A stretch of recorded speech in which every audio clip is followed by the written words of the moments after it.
Well, it's a big day today in the Pac-12 because there is a meeting between presidents, athletic directors, and other execs. But what exactly is on the docket? Are we talking expansion? Are we talking new TV deal? We'll break it all down here with the latest from Jon Wilner, who reports for the Pac-12 Hotline. Welcome into the channel. I am Jon Kurtz. Here on this channel, we talk college football. We talk it from a Big 12 slant, and we talk lots of conference realignment.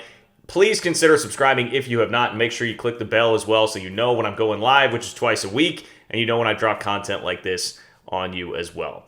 Look, it's been a busy time in the Pac-12 lately. A lot of things going on, including a scandal lately where the Pac-12 may have to pay $50 million back to Comcast because of an accounting error, more or less, with the Pac-12 networks. So there's been a lot on George Kliavkoff's plate lately.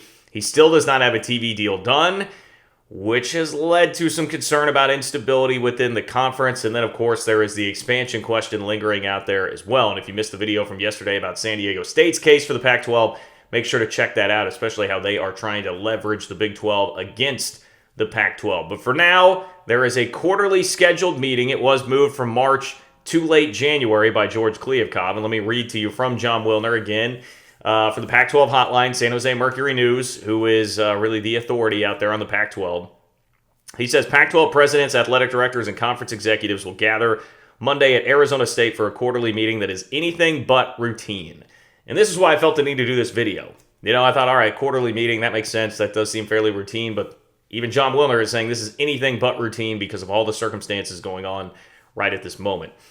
Momentous topics are on the agenda, including what a source called an important update on the media rights negotiations that will help define the future of the conference. So we've been waiting. Kliavkoff pushed off the media rights deal, so they needed to wait for the UCLA Board of Regents meeting. That has come and gone. We still don't have a TV deal, and there still is some antsiness within the Pac-12 because of that. Important update. I don't know exactly what that would mean. I'll be fascinated to see if there is any reporting that comes out of this, but most people continue to say that it will be done, the TV deal, by the end of the first quarter. So there's not too much time. Clock seems to be ticking on that. You would think that there are some major dominoes beginning to fall there if that timeline is indeed legit. The article says Commissioner George Kliavkoff has been working with potential broadcast partners for months to construct an agreement that satisfies the desire for both revenue and visibility. Negotiations are expected to conclude in the next 4 to 6 weeks. All right, so there's a more specific timeline. But if talks with ESPN, Amazon, Fox, and other media companies extend deep into the spring, campus officials could become anxious, lose faith in the process, and explore alternatives. And that is, again, the scenario I've continued to lay out. If there is an outside chance of any of the four corner schools departing for the Big 12, I think it starts with Arizona getting antsy here.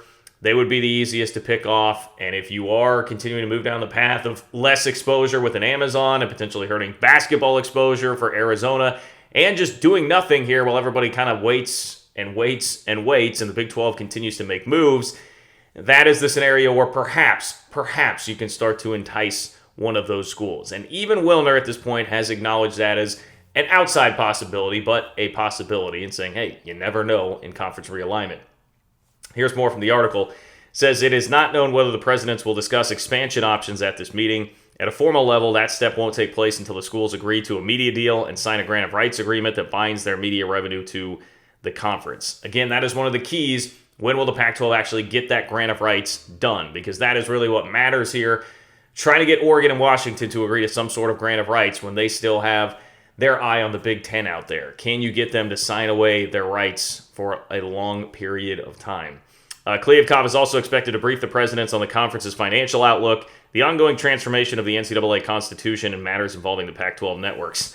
There are some matters going on with the Pac-12 networks right now, namely that every school in the Pac-12 is going to be cost about $2 million because of this in an effort to pay back Comcast. The article continues, the conference recently fired 2 executives, CFO Brent Willman, and Pac-12 Network's president Mark Shuckin for failing to properly address yearly overpayments by Comcast that are believed to total about $50 million. Sources expect Comcast to eventually withhold distributions to the Pac-12 in an amount to equal the overpayment total. So it'll cost the schools $2 million. It's not coming out of money they have right now. It'll just be in money withheld that would have been going to the schools. The athletic directors will participate in a strategy session on Monday, but a portion of the meeting will feature only conference executives and the presidents. In past years, campus officials have gathered in Las Vegas at the Pac-12 basketball tournament, then again in May. In order to spread out the quarterly meetings, Kliavkoff moved the March event to late January. Officials for USC and UCLA are expected to take part in discussions about current conference affairs, but not conversations about the strategic matters involving the future of the league. Makes sense, right? That is very much the Texas and Oklahoma plan here for USC and UCLA, and I'm sure there is some awkwardness in those meetings, much like we've heard about with Texas and Oklahoma in the Big 12. All right, one question that I think is a very good one here actually came in Jon Wilner's mailbag that I'm going to tack on to this as well, and that was, does Kliavkoff have what it takes to rescue the Pac-10? Is there any sort of indication that the TV deal is getting close? Felt like this should be included because we did touch on the TV deal and that there is expected to be an important update here. Here's what Wilner says. He says, among some hotline sources, confidence in Kliavkoff is as strong as ever. With others, there is a growing concern that he hasn't acted with the required urgency and doesn't grasp the potential for disruption, which is an interesting statement there. One, it's just interesting that we have some people expressing that to Jon Wilner, who is as connected as anybody within Pac-12 circles. So I think you know that sentiment does exist within some if he is reporting that and he is putting that out there. But the other part is, if he is not grasping the potential for disruption, you would think he, of all people, should be able to grasp it. Now, I know he doesn't come from the college athletics world, so maybe there is that disconnect, but he's been around long enough now to have a couple of schools poached right after he signed up for an alliance with the same league that wound up poaching his teams. So it would seem like Kliavkoff should be as hyper aware of that as anybody. But his silence on this has really led to a lot of questions about what exactly is going on. Maybe he is still a genius, but for right now, I think it's fair for people within the Pac-12 to raise some questions. Wilner adds his commentary here. In realignment, assume nothing. The hotline's official odds are unchanged. Pac-12 survival remains a 5.5-point favorite over Pac-12 extinction, a possibility of about 67%. So he says 2/3% chance, whatever, bad at math. I got a communications degree. But there is a 2/3 chance that the Pac-12 will survive as opposed to 1/3 that it will be gone. Finally closes with, we suspect Kliavkoff will take an offer to the presidents for approval in the next 4 to 6 weeks. However, if the Ides of March arrive without a deal on the table, the survival odds will plunge. Okay, so keep March in mind.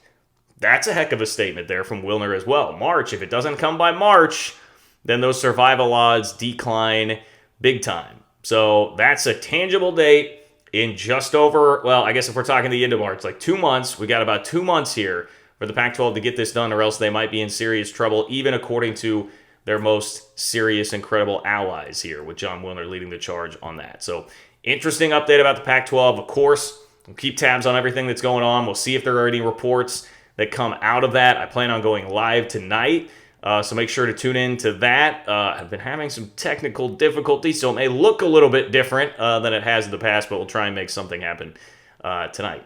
Anyway, hope to see you there. If you have not subscribed to the channel, again, talking Big 12 football and conference realignment here on this channel on a regular basis, please do consider subscribing, as well as hit the bell so you know when it is that I'm going live or dropping content. You can support the channel on Venmo. It's Jon-Kurtz-4 at Venmo.